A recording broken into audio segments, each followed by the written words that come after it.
Muslims living in contemporary America live at a time when the upper class lifestyle has been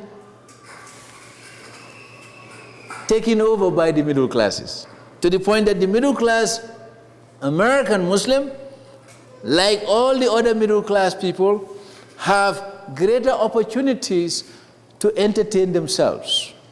And I use one example to illustrate this point and to show you that this is a point which needs to be recognized as a major difference between life in the medieval period and life in the modern and postmodern period.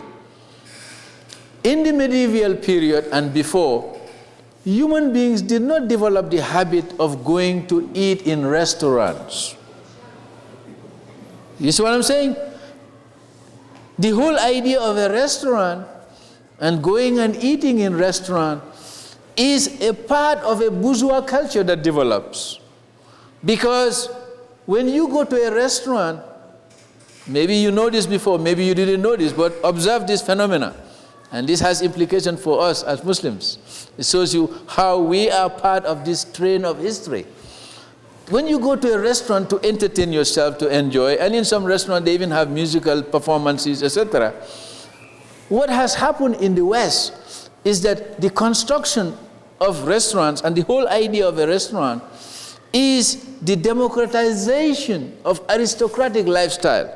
Because it is only when you go to a restaurant that you can play aristocrat. The aristocrat is paid, he is served every day by people.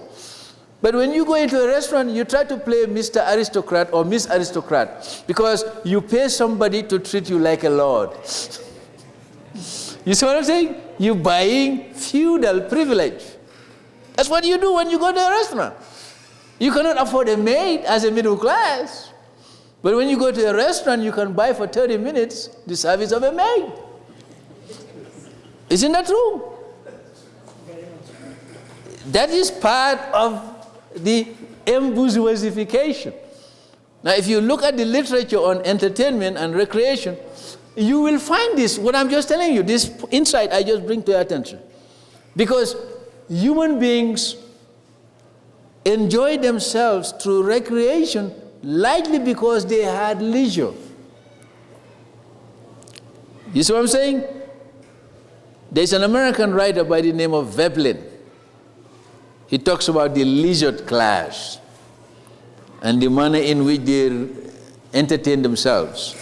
The Vanderbilts, the DuPonts, and the Kennedys. I mean, well, the Kennedys are latecomers, the Rockefellers. The upper classes are able to entertain themselves.